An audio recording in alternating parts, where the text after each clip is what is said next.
As we have just finished a 4-week series on Job, we thought it would be appropriate to follow that up with a series on resilience, because those who lived through the 4 weeks of Job know a bit about resilience. And so we begin that series today. And for our New Testament lesson, we have that great litany in Hebrews that goes throughout the entire chapter of Hebrews 11. I'm going to read portions of it for you. By faith, Abraham obeyed when he was called to set out for a place that he was to receive as an inheritance, and he set out not knowing where he was going. By faith, he received power of procreation, even though he was too old and Sarah herself was barren, because he considered him faithful who had promised. By faith, Isaac invoked blessings for the future on Jacob and Esau. By faith, Jacob, when dying, blessed each of the sons of Joseph, bowing in worship over the top of his staff. By faith, Joseph, at the end of his life, made mention of the exodus of the Israelites and gave instructions about his burial. By faith, Moses was hidden by his parents for 3 months after his birth, because they saw that the child was beautiful, and they were not afraid of the king's edict. By faith, Moses, when he was grown up, refused to be called the son of Pharaoh's daughter, choosing rather to share ill treatment with the people of God than to enjoy the fleeting pleasures of sin. By faith, Rahab the prostitute did not perish with those who were disobedient, because she had received the spies in peace. And what more should I say?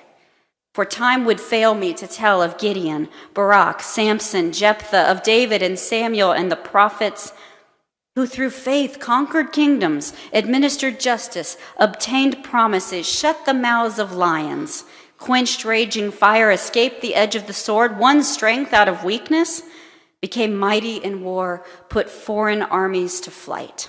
Therefore, since we are surrounded by such a great cloud of witnesses, let us lay aside every weight and the sin that clings so closely and run with perseverance the race that is set before us, looking to Jesus, the pioneer and perfecter of our faith. This is the word of the Lord.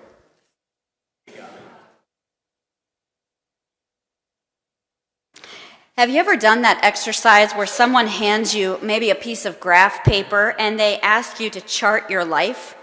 Have you ever done anything like that? You start on the left-hand side with your childhood, and then you move from left to right, plotting different momentous points in your life, all the way till you hit the right side, which is present day. I used to do this for a new member class in a church I served. We would do this graph paper chart where people would plot their lives. I've done it for confirmation classes too, and I tell you, it is very interesting how a 13-year-old plots their life up until that point. I'm told that counselors will do it with their clients, have them set out their life in a graph. It's because it can put your life in perspective. If you've ever done an experience like that, it can put your life in perspective. Either you'll look at your present day and you'll say, oh, things have been far worse than they are now. Look. Or at the very least, you could say, no, they've never been worse than now, but look, there were moments when they have been so much better. People who plot their lives like that, they know that they can have hope because of what's happened in the past, or they can have resilience because they see that they've been worse than they are before. It's technically called, the technical term for it is a life review. That's what they call it, a life review. And it is helpful for a person. And it's also helpful for a people, for us together. There are only 2 Psalms in the Bible. Of all 150 Psalms, there are only 2 that talk about from my youth. That phrase, from my youth. Psalm 71, and then the Psalm that was read for you this morning, Psalm 129. In Psalm 71, the writer talks about how he has trusted God from his youth. And in this psalm for this morning, in 129, it's a very different message. It talks about how the writer has faced trials from his youth. Very different messages, but they are both a kind of life review.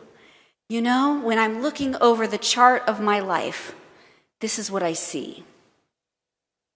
The writer in 129 is both realistic and hopeful. Realistic in that he is very aware that there are a lot of really low points on his chart. This is the way he describes them. He says, "Those who plowed on my back. They made their furrows long." Imagine that for a minute. Imagine that image. The writer's been so beat up in his life that it's like plows have dug ruts in him. He's been scarred by what life has dealt him.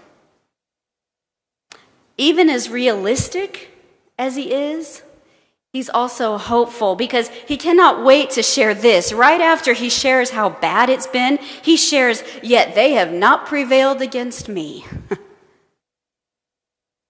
As an exercise in life review, it's a good method. Be both realistic and have hope. In this review, there is a really unique component to it. It's this component that we call call and response. Listen to the first stanza and see if you catch it. He writes, "Often have they attacked me from my youth, let Israel say. Often have they attacked me from my youth, yet they have not prevailed against me." Did you hear it?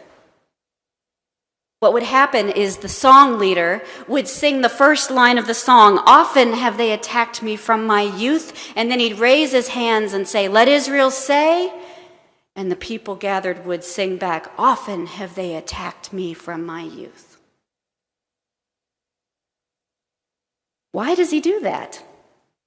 Why does he have this call and then this response? Why does he do that pattern? You know why he does it. I promise you that you know why he does it. Here is why. You tell me when you figure it out. Woo. Don't leave me hanging. I'm going to do it again. You have gotten a Missouri girl to do this. I'd like that noted, please. Woo. Okay, why does he do it? Why does he do the call and response? He does it because it gives energy. He does it because it'll take a group of disparate people and it'll make them unified, you know? They're all on the same team when they have a call and respond and call and respond.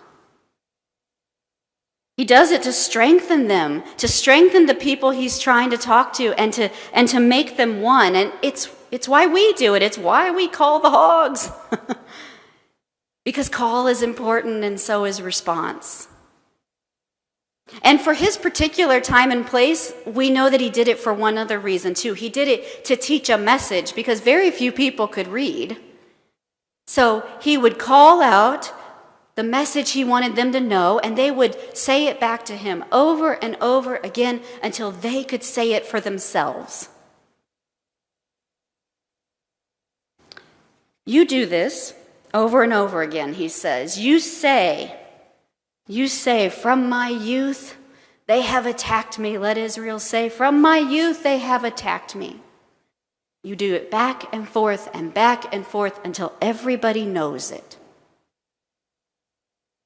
Building energy, teaching a message, a life review, all of these techniques the writer of that psalm is using for one singular goal. He has one singular goal in using all those techniques, and that is to make people resilient.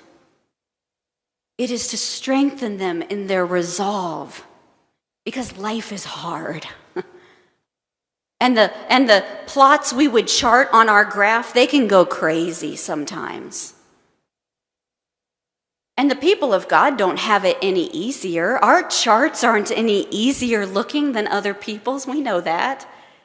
Did Moses' life get any easier once he responded to God's call? No.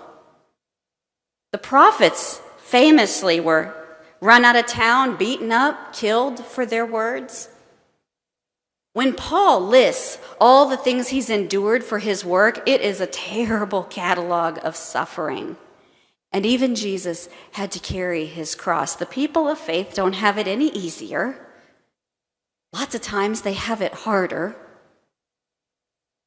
And yet they were resilient.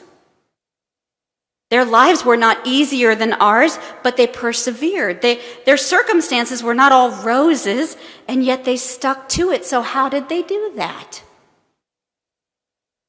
And how can, no matter what we face, how can we do that?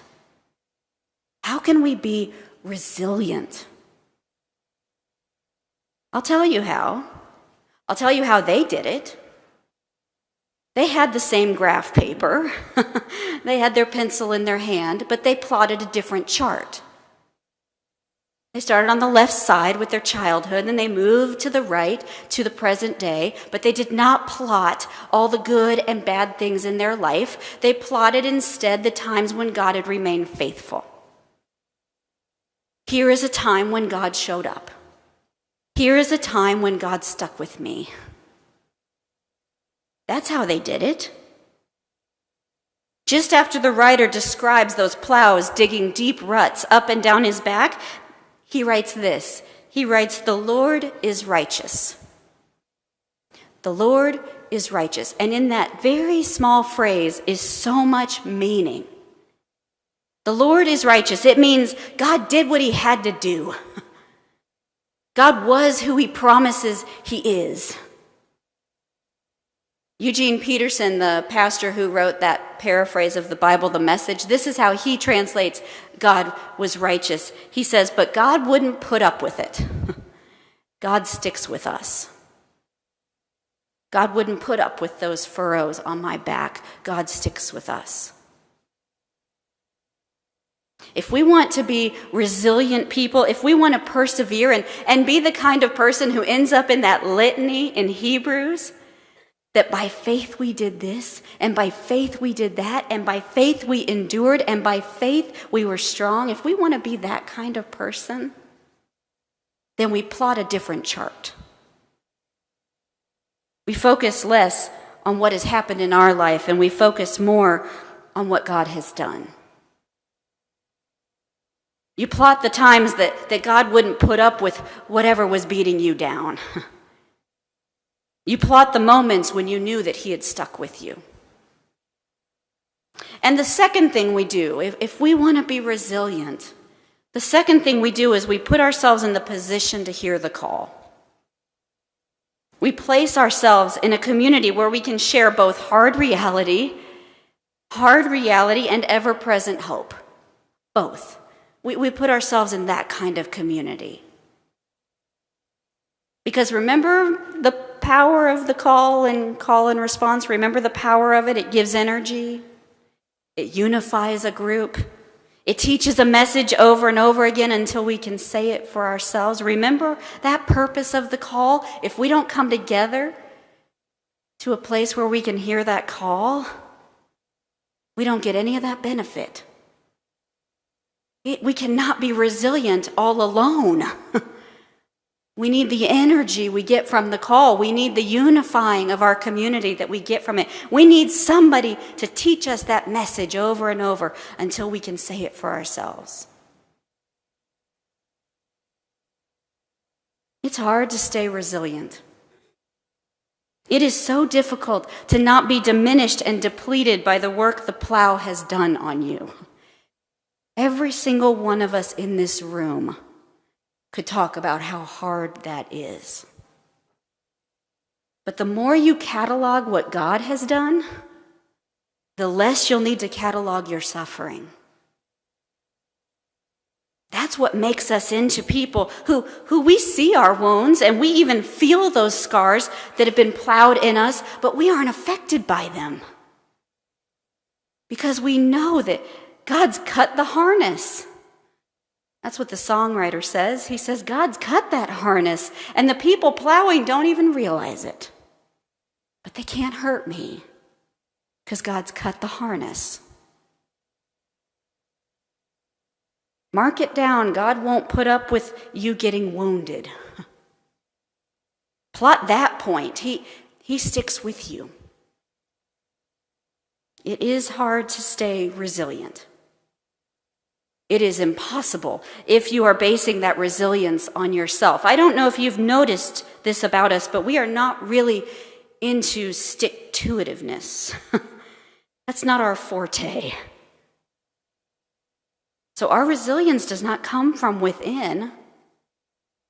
Our resilience comes from knowing that God has all the stick-to-itiveness we'll ever need. It doesn't have to be from me. It doesn't have to be from you. God has it. Often have they attacked me from my youth, let the people say. Often have they attacked me from my youth, let the people say. Often have they attacked me from my youth, let the people say. We're going to do it again. Often have they attacked me from my youth, let the people say. And yet they have not prevailed. They have not prevailed. Why? Because God has stuck with you. And that is a life review. Amen.